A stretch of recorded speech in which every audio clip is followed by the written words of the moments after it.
होता है and wind और पवन का क्या कार्य होता है। देखिए बेटा, वर्क ऑफ ग्लेशियर्स, ग्लेशियर्स यानी कि बर्फ़ की नदी, यानी कि बर्फ़ की नदी के क्या काम है, हिमनद के क्या कार्य होते हैं वो हम पढ़ेंगे। Glaciers are river of ice, glaciers क्या है, हिमनद क्या है, रिवर ऑफ आइस बर्फ़ की नदियाँ हैं। Which to erode the landscape, जो कि भूदृश्य को अपर्दित करती हैं, by bulldozing soil and stone to expose the solid rock below, कि चट्टानों के नीचे मिट्टी और पत्थर को अपर्दित कर देती हैं, जिसके कारण क्या होता है, लैंडस्केप का भी अपर्दन हो जाता है। Glaciers carve out deep hollows, deep hollow, deep मैंने गहरे और होलो मैंने खड्डे, गहरे खड्डे या गहरे गर्त। जो हिमनद है वो गहरे गहरे गर्तों का निर्माण करते हैं। एज द आइस मेल्ट, और जैसे ही बर्फ मेल्ट होती है, मेल्ट मैंने पिघलती है, they get filled up with the water, तो उसके अंदर क्या होता है, पानी भर जाता है। उन जो वो गर्त थे, जो बड़े गहरे खड्डे थे, उनमें पानी भर जाता है and become a beautiful lakes in the mountains, और पर्वतों में एक सुंदर झील का निर्माण होता है।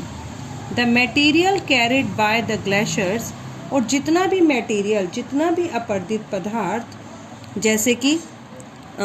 सच as rock big and small, बड़े और छोटे जो शैल हैं, सैंड एंड सिल्ट, सिल्ट मैंने बारीक मिट्टी, गेट डिपॉजिट, वो निक्षेपित हो जाती है, और दीज डिपॉजिट्स फॉर्म ग्लेशियल मोरैनीज, और इन डिपॉजिट्स को, इन निक्षेपों को ही हम हिमनद हिमोड़ कहते हैं। ग्लेशियल मोरैनीज मतलब हिमनद हिमोड़, मतलब क्या हुआ, बर्फ़ की नदियां हैं, पानी तो है नहीं नदी के अंदर, बर्फ़ है, जमी हुई है। जब वो बर्फ़ खिसकती है तो बर्फ़ के नीचे जो सॉइल है, जो स्टोन है, ठीक है, रॉक के नीचे, वो भी खिसकते हैं, जिसके कारण उनका अपर्दन होता है और वहाँ का भूदृश्य चेंज हो जाता है। इन्हीं ग्लेशियर्स के कारण बड़े बड़े खड्डे बनते हैं और उन खड्डों में पानी भर जाता है। कब? जब बर्फ़ ज़्यादा टेम्परेचर के कारण बर्फ़ पिघलने लगती है तो वो खड्डे पानी से भर जाते हैं और एक सुंदर झील का निर्माण करते हैं।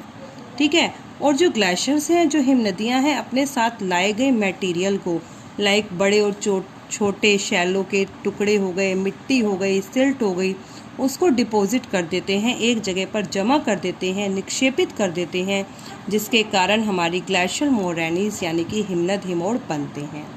आगे देखिए, वर्क ऑफ विंड यानी कि पवन के कार्य। An active agent of erosion and deposition, पहले ही बताया, इरोजन मतलब मिट्टी का कटाव, और डिपोजिशन मतलब जहाँ पर ले जाकर उस मिट्टी को जमा कर दिया, उस प्रोसेस को हम डिपोजिशन कहते हैं। In the desert is wind, desert होता है आपका रेगिस्तान, कि रेगिस्तान में इरोजन और डिपोजिशन का जो एक एजेंट, जो प्रमुख कारक है, वो है आपका पवन। विंड मैंने पवन। इन डेजर्ट, रेगिस्तान में, you can see rock in the shape of mushroom, रेगिस्तान में आप सामान्यतः, कॉमनली मतलब सामान्यतः आप मशरूम रॉक देख सकते हैं, ऐसी रॉक जो कि मशरूम की शेप की हो, मशरूम यानी कि छतरी देखी है ना आपने, छतरी की शेप की हो, कॉमनली कॉल्ड मशरूम रॉक, जिन्हें हम मशरूम रॉक कहते हैं, यानी कि छत्रक शेल कहते हैं। मशरूम में देखते हैं आप, नीचे उसकी डंडी होती है और ऊपर छतरी बनी रहती है। Wind Erode the water lower section of the rock more than the upper part,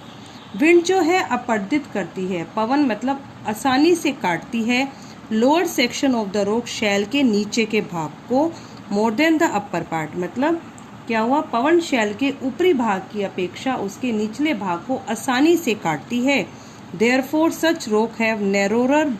narrower base and wider top, इस कारण इस प्रकार की शैलों के जो आधार हैं वो संकीर्ण होते हैं और उनका जो शीर्ष है वो विस्तृत होता है। देखिए जैसे कि ये डायग्राम, ये पूरी की पूरी एक चट्टान थी, और जब ये चट्टान, ये शैल कहाँ थी, रेगिस्तान में, डेजर्ट में। जब पवन चली तो उसने शैल के नीचे के भाग को अपर्दित करना शुरू कर दिया और ऊपर के भाग को कम अपर्दित किया, तो यहाँ से जो है शैलें जो हैं वो छोटी होती चली गई और ऊपर से वो चौड़ी थी, तो ये एक छतरी की शेप की बन गई। ठीक है,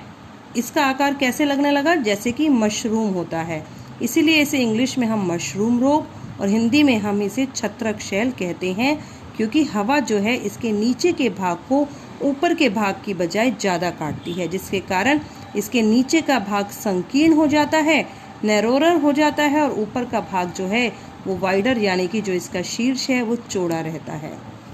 आगे देखिए, द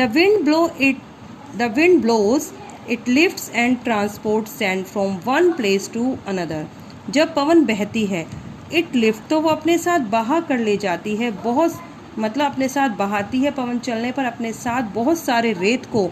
बहाती है और उसे ट्रांसपोर्ट परिवहित कर कर मतलब एक स्थान से दूसरे स्थान पर, वन प्लेस टू अनदर, मतलब कि क्या हुआ, जब पवन चलती है तो वो अपने साथ रेत को एक स्थान से दूसरे स्थान पर पहुंचा देती है, मतलब उस रेत का ट्रांसपोर्ट कर देती है, उसे एक जगह से दूसरी जगह पर पहुंचा देती है।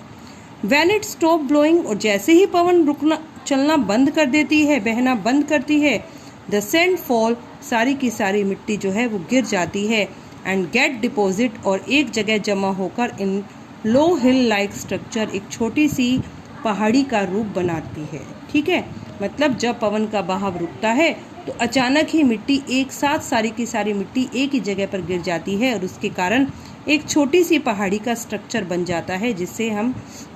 क्या कहते हैं, these are called sand dunes, जिन्हें हम सैंड ड्यून्स यानी कि बालू टीबा कहते हैं। When the grains of sand are very fine and light, जब जो क्या था आपका,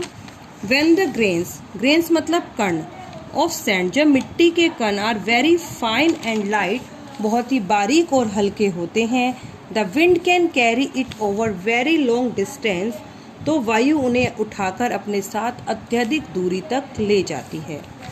When such is deposit in a large area, और फिर वो ले जाकर उन्हें क्या करती है, एक विस्तृत क्षेत्र में, एक बड़े क्षेत्र में उन्हें डिपॉजिट यानी कि निक्षेपित कर देती है। इट इज़ कॉल्ड लोएस, इसे हम लोएस कहते हैं। Large deposit of loess is found in China, China यानी कि चीन में बहुत बड़े, बहुत विशाल लोएस के निक्षेप पाए गए हैं। बेटा ये आपकी एक्सरसाइजेज हैं, और जो ये आपके क्वेश्चंस हैं, जैसे कि describe the work of ice, कि बर्फ़ का या हिम नदियों का क्या कार्य होता है, व्हाट आर सैंड ड्यून्स, बालू टीबा क्या है, some rocks have a mushroom shape of mushroom, कि कुछ चट्टानें जो हैं, कुछ शैल जो हैं वो मशरूम यानी कि छत्रक शैल के रूप में होते हैं, क्यों। ये जो सारे के सारे क्वेश्चन हैं आपको फेयर नोटबुक में नहीं करने, अभी पहले आप इनको, इस असाइनमेंट को अच्छे से रीड करो, फिर इन सभी क्वेश्चंस को फाइंड आउट करो, then write these questions in rough notebook, फिर इन क्वेश्चंस को आप रफ नोटबुक में लिखो।